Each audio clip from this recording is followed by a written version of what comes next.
लेकिन लोगों को ये समझना चाहिए कि ये जो कह के आए थे कि हम जनता का भला कर देंगे, 2 करोड़ नौकरियां देंगे, 15 लाख ब्लैक मनी हम्म। वापस लाएंगे, अब पता नहीं काला कानून कहाँ है। ये लोग जो आरोप लगा रहे हैं, इन्होंने ही जी ऊंच नीच, जी छुआछूत, छोटा बड़ा, इन्होंने तमाम तरह की जी व्यवस्था बनाई है। इनकी बातों से कोई जी ये नहीं है कि कानून की बातें हैं या ये फाइनल इनका शब्द है, फाइनल बातें इनकी जी। बातें हैं।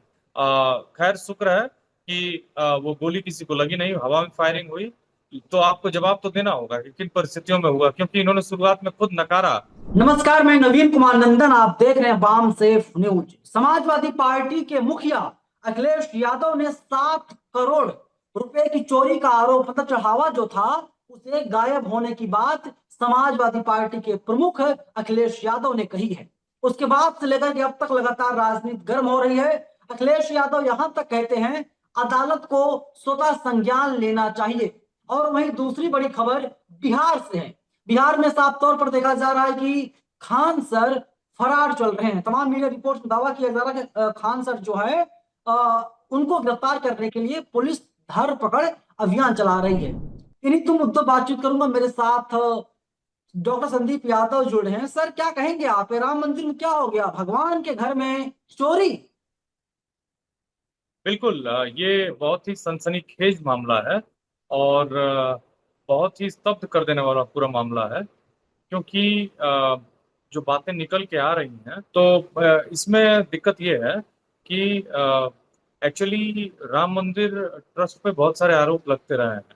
फर्जी चेक बाउंस करने का मामला रहा है पीछे, आपने देखा होगा, आपने तो कवर किया है सब सारी चीजों को। जमीन दखल करने का मामला रहा है, जमीन बेचने का मामला रहा है। और अब ये मामला निकल के आ रहा है कि जो चढ़ावे में वहां पर पैसा चढ़ाया गया था उसका गबन कर लिया गया है। तो ये जब खास करके ऐसे लोगों की सरकार है जो कहते हैं कि हम धर्म की रक्षा करते हैं, धर्म के मतलब हर तरह से उसमें हम पारदर्शिता लाना चाहते हैं, धर्म को हम मतलब उसमें कोई गड़बड़ी नहीं रहने देना चाहते हैं, उस स्थिति में इस तरह का भ्रष्टाचार मंदिरों को लेके जो हो रहा है, तो ये तो बहुत ही अक्षम्य है। जिस किसी ने भी अपराध किया है उसको कड़ी से हम्म, कड़ी सजा मिलनी चाहिए, और कम से हम्म, कम राम मंदिर की अस्मिता, गरिमा और उसकी रक्षा होनी चाहिए, जो ये सरकार नहीं कर पा रही हम्म। अखिलेश यादव जी लगातार बोल रहे हैं, लेकिन वहीं योगी जी है। खामोश हैं। सरकार कुछ नहीं बोल रही है कि चोरी हुई या चोरी नहीं की गई। किसने चोरी किया, कोई जांच कमेटी अभी तक गठित नहीं की गई। बिल्कुल, देखिए, आपने अच्छी बात कही। जो एक मठ के महंत हैं, वो उत्तर प्रदेश में अभी गर्मी बहुत जबरदस्त पड़ रही है और पानी की समस्या जी, है, पानी की शॉर्टेज है। तो उन्होंने इस पर बहुत ही एक सस्ता सा बयान दिया। उन्होंने कहा कि टोटी चोरों की वजह से पानी जो है बिल्कुल। वो नुकसान हो जा रहा है हाँ और उसकी वजह से पानी नहीं मिल रहा है। तो हाँ। देखिए, ये एक जब मुख्यमंत्री ना अपना काम छोड़ के और सस्ते बयान में लग जाता है तो प्रदेश का नुकसान होना ही होना है। बातें तो ये हम्म, बड़ी बड़ी करके आए थे, धर्म की रक्षा करेंगे, गौ माता की रक्षा करेंगे। अब तो मुसलमान ही हम्म, कह रहे हैं कि गायों को राष्ट्रीय पशु घोषित कर दिया जाए। ऐसे में ये अब उनका मजाक उड़ा रहे हैं, कह रहे हैं कि राष्ट्रीय पशु कैसे घोषित किया जा सकता है, गाय हमारी माँ है। अरे माँ है तो यहाँ सड़कों में घूम घूम के प्लास्टिक मानव मल खा रही है, कूड़ा खा रही है, गंदा खा रही है, लोहा कचरा खा रही है। आप बचाइए उसे, उसकी जान जा रही है, उसकी जो पीड़ा है। आपको पशुओं के प्रति थोड़ी सी भी संवेदनशीलता है तो आप कम से कम उनके खिलाफ जो क्रूरता हो रही है सड़कों पे जो घूमती है पूरी दुनिया में, भारत एक जी अकेला देश है जहां पशु सड़कों पे घूमते हैं, और उस पशु को जी। आप कहते हो कि ये मेरी माँ है, राष्ट्रीय, मेरी माँ है, राष्ट्रीय गरिमा का सवाल हम्म, है। ऐसे में अगर लोग हम्म, मांग कर रहे हैं कि इसको राष्ट्रीय पशु घोषित कर दिया तो क्या गलत है? तो उनका जो मसला है ना, वो ना धर्म को लेकर गंभीर है, ना ही मंदिर को लेकर गंभीर है, ना ही गायों को लेकर गंभीर है, ना ही प्रदेश में कानून की व्यवस्था और लोगों के जीवन यापन की व्यवस्था के लिए गंभीर है। तो वो टोटी चोर और इस तरह टाइप के सस्ते, चीप और थर्ड क्लास बयान दे रहे हैं। चाहते क्या है आप? मैं बिल्कुल, आप लोग चाहते क्या हैं? क्योंकि आप समाजवादी पार्टी का पक्ष भी रखते हैं। पैनलिस्ट की लिस्ट जो है उसमें आपका नाम भी है। नहीं, देखिए, ऐसा है कि समाजवादी पार्टी का बेसिकली जो पक्ष है वो स्पष्ट है कि लोगों के साथ न्याय हो। उत्तर प्रदेश दुनिया हम्म, का 5वां सबसे बड़ा देश है, नंदन जी। हम्म, और हम्म, खाली प्रदेश ही नहीं है भारत का, इतनी आबादी है, 25 करोड़ की आबादी है। आप स्कूलों बिल्कुल। को तो बंद कर रहे हो। स्कूलों की स्थिति, हाँ, आज लखनऊ में ही या किसी उत्तर प्रदेश के एक जिले में माफियाओं ने स्कूल की जमीन कब्जा कर ली हम्म, है। तो सरकार जब हम्म, स्कूलों की जमीन नहीं बचा पा रही तो लोगों की जमीन कैसे बचाएगी, लोगों को कैसे बचाएगी? ये उत्तर हम्म, प्रदेश है, ऐसा प्रदेश है हम्म, जहाँ हम्म, इस तरह की चीजें चल रही हैं और स्थितियां बहुत ही खराब है, बहुत ही विकट है। तो मुझे लगता है हम्म, कि लोगों को इस पर कम से कम स्पष्ट राय रखनी चाहिए। मैंने स्पष्ट हम्म, राय लोगों को तो जो है उनकी है, लेकिन लोगों को ये समझना चाहिए कि ये जो कह के आए थे कि हम जनता का भला कर देंगे, 2 करोड़ नौकरियां देंगे, 15 लाख ब्लैक मनी हम्म, वापस लाएंगे, अब पता नहीं काला कानून कहाँ है। अभी तो बातें निकल के आ रही हैं कि वो जो राजेश एक्सपोर्ट्स वाला व्यक्ति है कर्नाटका का, जिसने 15 लाख करोड़ रुपए का घोटाला किया अभी कुछ दिन पहले, हाँ, उसको हाँ, टेंडर दिया गया है भारत सरकार की तरफ से, जो कि 7 कंपनियां हाँ, जो उससे बढ़िया और महत्वपूर्ण कंपनियां हम्म, थी उनको बाईपास करके टेंडर दिया गया। तो ये लोग करप्शन को लेके या फिर मानवीय गरिमा को लेके, मानव जीवन में जो सुधार हो सकता है उन सब चीजों को लेके एकदम गंभीर नहीं है। बस ये मंदिर प्रशासन वाले मामले में सर एक बड़ा अपडेट है। मंदिर प्रशासन वाले मामले में एक अपडेट ये है कि अब मंदिर प्रशासन कहना है कि आप चंपत राय से बात कीजिए। अखिलेश यादव कभी राम मंदिर के पक्ष में बोलते ही नहीं थे। एक बड़ा बयान है, बड़ा आरोप है अखिलेश यादव के ऊपर। अखिलेश यादव धर्म विरोधी है, ऐसा आरोप लगाया जाता है। वो अलग बात है कि अखिलेश देखिए यादव ने भगवान शिव का मंदिर बनवा दिया इटावा में। देखिए आरोप लगाने से तो कोई सच सच हो जाता नहीं है ना, किसी को कुछ भी आप कह दीजिए उससे वो सिद्ध नहीं हम्म, होता है। ये लोग जो आरोप लगा रहे हैं, इन्होंने ही जी, ऊंच नीच, जी, छुआछूत, छोटा बड़ा, इन्होंने तमाम तरह जी, की व्यवस्था बनाई है। इनकी बातों से कोई जी, ये नहीं है कि कानून की बातें हैं या ये फाइनल इनका शब्द है, फाइनल बातें इनकी जी, बातें हैं। ये तो जी, झूठे लोग हैं, ये तो कहेंगे ही, जी, क्योंकि इनको लगता है क्या ये धर्म के ठेकेदार बन चुके हैं, ये सर्टिफिकेट बांट रहे हैं किसी को भी, ये जी, सर्टिफिकेट बांटने वाले हैं कि हम सर्टिफिकेट हम्म, देते हैं, तुम धार्मिक हो, तुम अधार्मिक हो। सबसे ज्यादा हम्म, जो गाय के मांस का व्यापार करने वाली जी, कंपनियां हैं, उनके मालिक कौन है जरा पता करेंगे लोग। हिंदू है। भारत भारत बीफ के एक्सपोर्ट में नंबर 1 बन चुका है पूरे देश में। किसकी सरकार में? हम्म, उनकी सरकार में जो गौ मांस और गौ हत्या रोकने का प्राण मैंने क्या प्रण लेके आए थे, और जिसके लिए हम्म, उन्होंने बहुत बड़ी बड़ी बातें की थी। कोई हम्म, सुधार नहीं हुआ, गाय मर रही हैं और हम्म, तमाम दुर्दशा हो रही है प्रदेश में, लोगों जी, की, जीवों की, सबकी। तो ये मंदिर हम्म, से जो पैसे की चोरी है ना, ये बहुत ही गंभीर मामला है, और ये इसका तुरंत स्पष्टीकरण आना चाहिए सरकार की तरफ से। हम्म। लेकिन अब चलिए खान सर बात कर लेते हैं। सर खान सर वाले मामले पे क्या कहेंगे आप? उस मामले को हिंदू मुसलमान करवा दिया गया। जो मीडिया खान सर को सर आंखों बैठाती थी, अब वही कह रही कि फैजल खान गिरफ्तार होगा। मतलब जैसे मालूम चला कि फैजल खान ने जो है कि कोचिंग खोल रखी थी खान सर को लेकर के। हम लोग समझते थे कि हिंदू हैं, लेकिन तो मुसलमान निकला। खान सर का क्या अपराध यही है कि बच्चों को कम फीस में एजुकेशन देना? क्या अपराध उनका यही है कि कम रेट में दवाइयों को उपलब्ध करवाना, जांच को उपलब्ध करवाना, अस्पताल खोलना?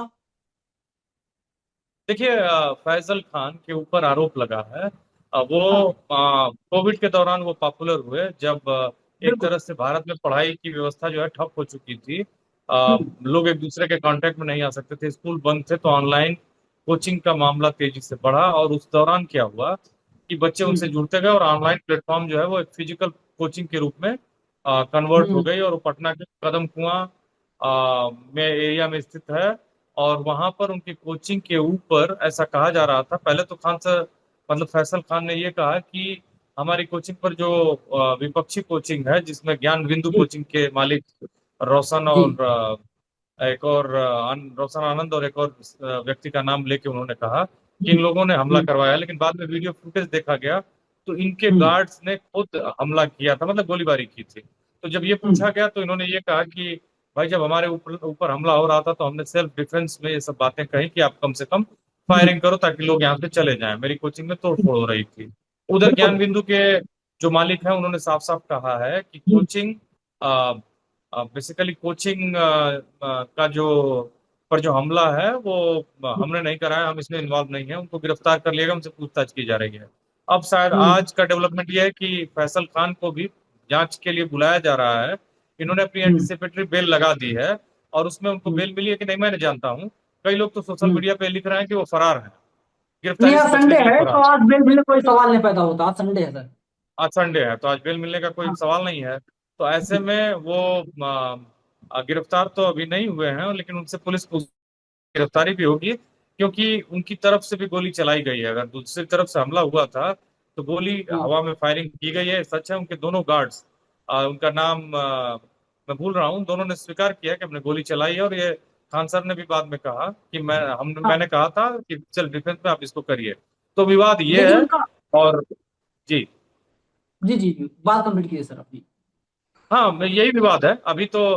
खान सर हाल ही में अंजना ओम कश्यप के साथ भी विवादों में रहे, जिनमें अंजना ओम कश्यप ने डिफेमेशन का केस उनके खिलाफ लगाया है। और उस केस में मामला ये है कि एक्चुअली उन्होंने करोड़ों रुपए की मुआवजे की बात की है, मानहानि का केस किया है।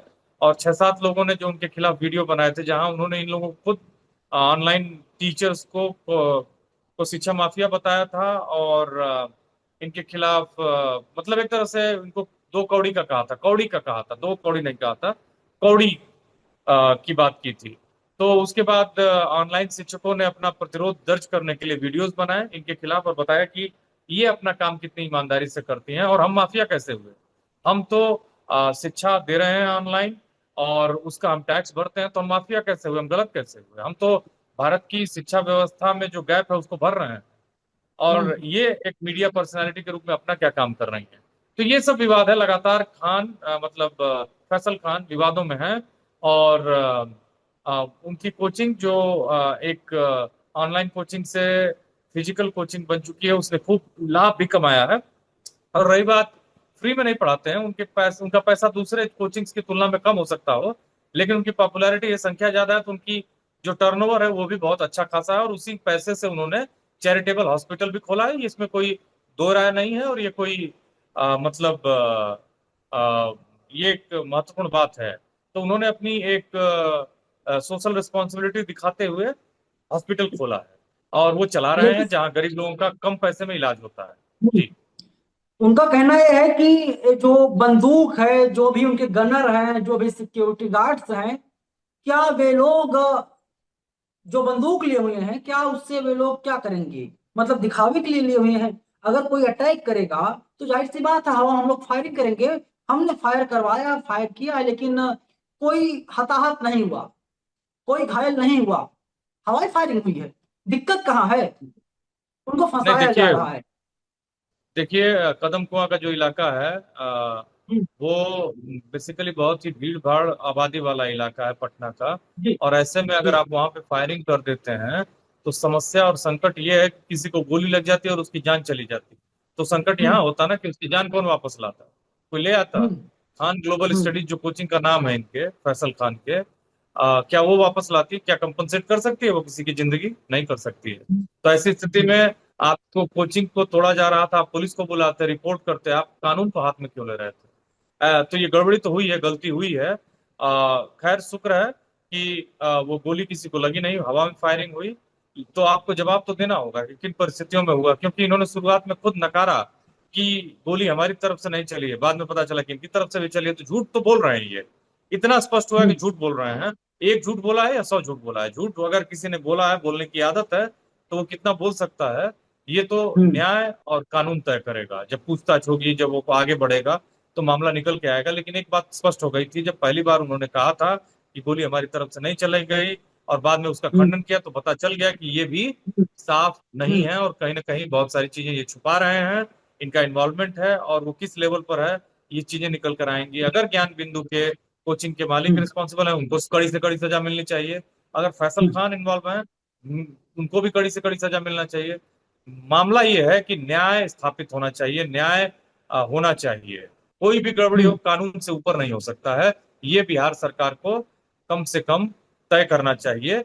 लेकिन वहां के मुख्यमंत्री जो हैं, वो खुद डिप्टी सीएम का बांग्ला और सीएम का बांग्ला मिलाकर ऐसो आराम की जिंदगी जी रहे हैं।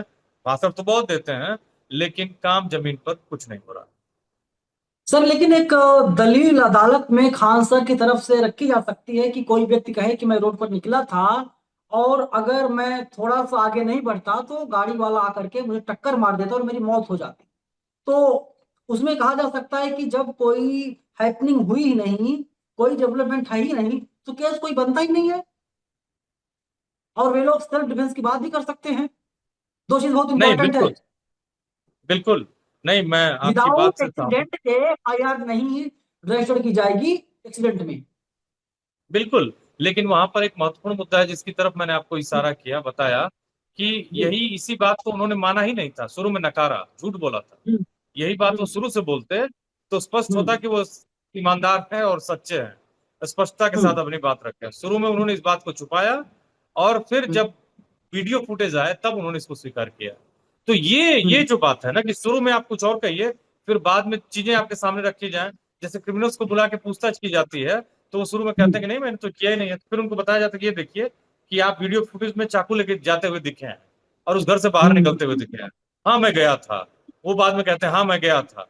फिर बाद में पता चलता है कि इन्होंने चाकू भी कूदा था, मारा था, उसकी भी हम्म। वीडियो। तो मेरा ये कहने का मतलब नहीं, मैं तो ये साफ साफ कह रहा हूँ कि फैसल खान हो या फिर ज्ञान बिंदु कोचिंग के मालिक हो, दोनों में से कोई भी, और तीसरा भी कोई अगर इसमें इन्वॉल्व है, तो पूरी जांच करके न्याय को हम्म। स्थापित करना ये बिहार सरकार का काम है और ये होना चाहिए। अब मैं ये नहीं कह रहा हूं कि कौन दोषी है और कौन बड़े निर्दोष। निर्दोष निर्दोष है। है। ये दोनों, हाँ। मैं कोई कोर्ट नहीं हूं, लेकिन इसकी एक प्रक्रिया होती है, और उसमें जो भी हम्म। निर्दोष पाया जाता है उसके साथ मतलब अन्याय नहीं होना चाहिए, और ये कानून का काम है, कानून इसको देखेगा। खान सर को सरेंडर कर देना चाहिए। कल अफवाह उड़ी थी खान सर सरेंडर करने जा रहे हैं सिविल कोर्ट में। बिल्कुल। अगर उनको बुलाया गया है पूछताछ के लिए, तो उसमें जाने में दिक्कत क्या है, वो डर क्यों रहे हैं? उनको जाना हम्म। चाहिए, और मतलब उनके जो भी पहलू हैं उनको साफ साफ ढंग से रखना चाहिए।